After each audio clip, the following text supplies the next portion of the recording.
Tell you. There you go. You might have, and because they know me already, so prior consent is not required from me, Yeah. but they should ask you if you don't mind.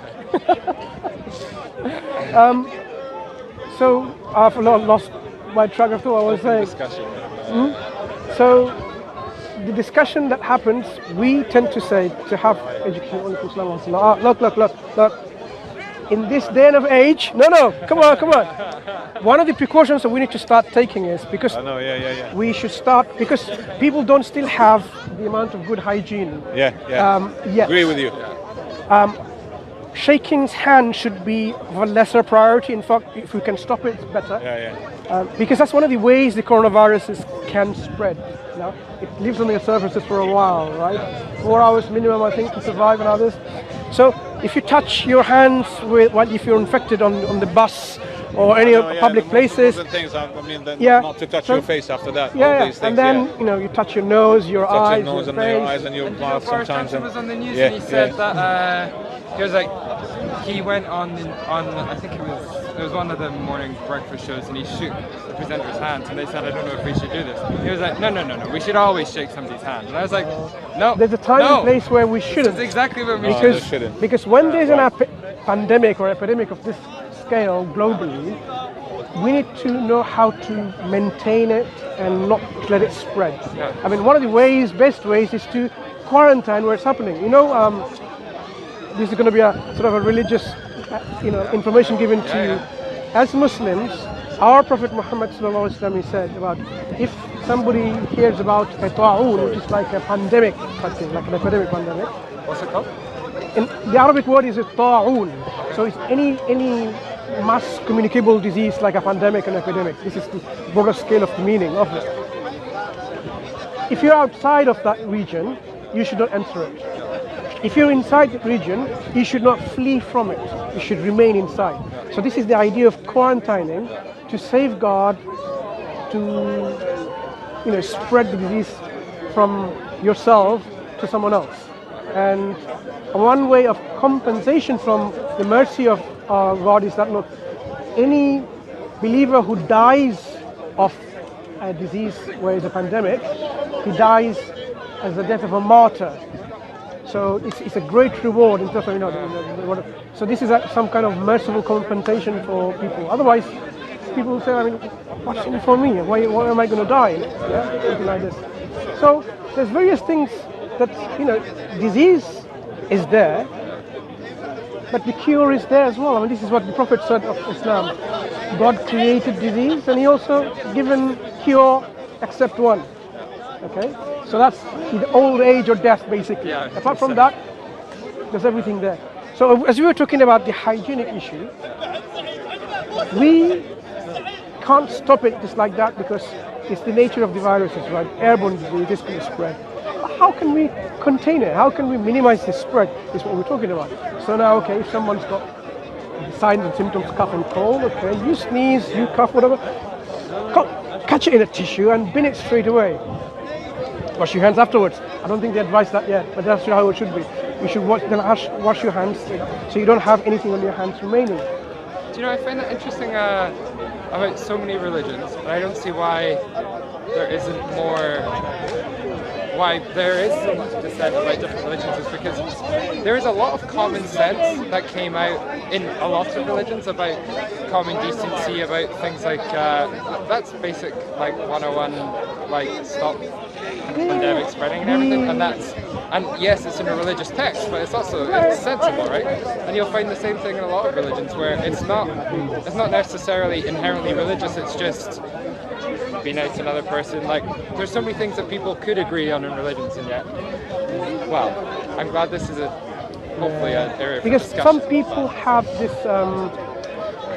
this negative feeling or attitude towards religious people. The general, it's like a consensus among the educated class, among the scientific community, that the religious people are not really very intelligent enough or educated enough, or somehow they're not really sane people.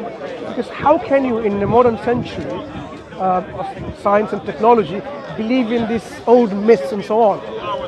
But if only they understood why people believe in the first place.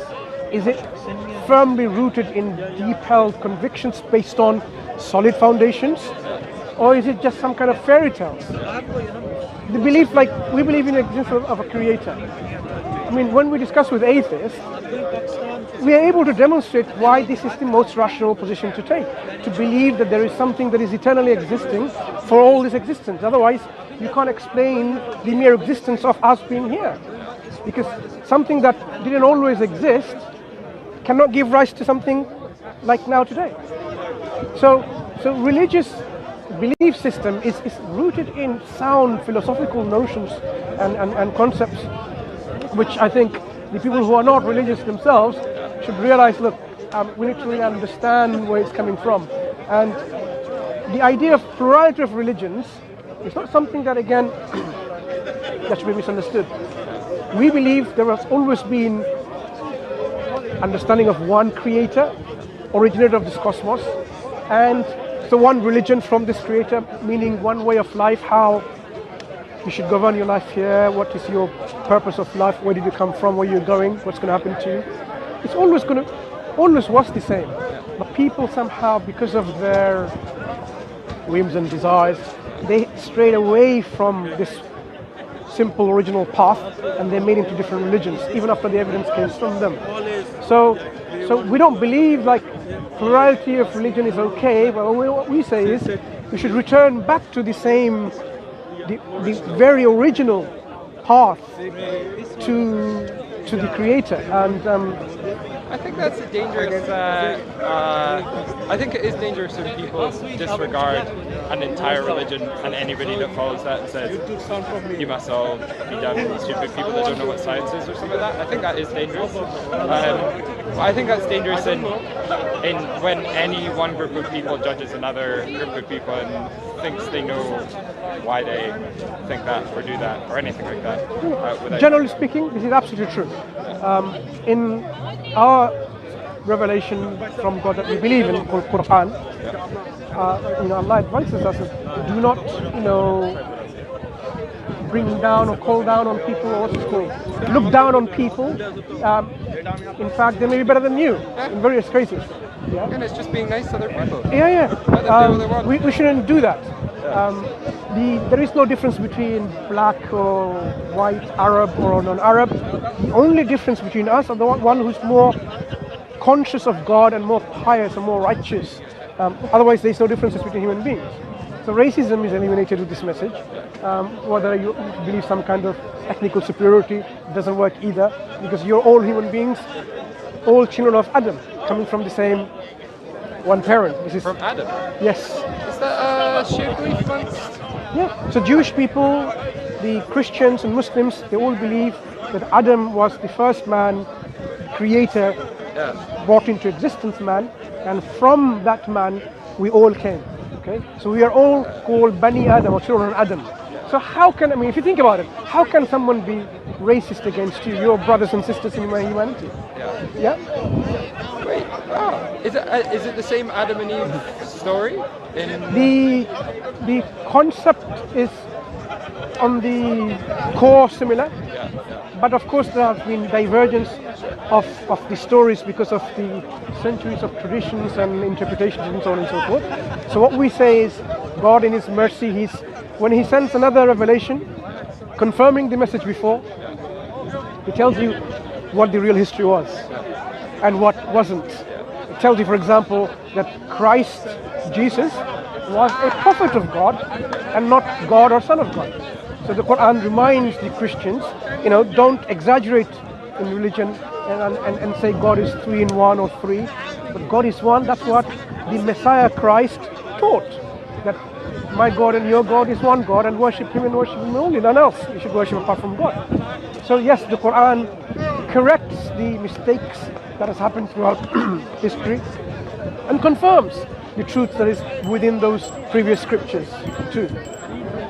Hey dude, I'm in the middle of a long run, so I'm Sure. going to have to go. But Nice talking to you. What's your name? it was Cal. Cal, nice talking to you. You look after yourself, and if you want to learn more about Islam, the information is everywhere, right? So we believe in Islam as the the way of life, the religion. Quran is our book that we believe from God, and Muhammad, Prophet Muhammad, upon him be peace, is the Prophet of God. So if you look up these three topics and learn a bit more, Appreciate you sharing your time. 1 second. Assalamu alaikum. Yeah. Enjoy. Walaikum assalam wa rahmatullah. Oh, you happy? Okay. Sorry. What I was going to say, Yeah. in this day of age, Yeah. we can suspend handshaking. Yes. Okay. I see Yeah? what you mean. Yeah. Because you don't know who has touched in public transport and caught the virus, or any public area and transmitting. Okay? Walaikum assalam wa rahmatullah. There's no shaking hands. No shaking hands now. Okay? No shaking hands. If you sneeze, if you cough, catch it in a tissue, put it in the bin, and if you have hand sanitizer, use your hand sanitizer. Inshallah. It doesn't kill, it's like a flu. No, it's not about killing. We want to contain and minimize the spread. Because there are vulnerable people who are older.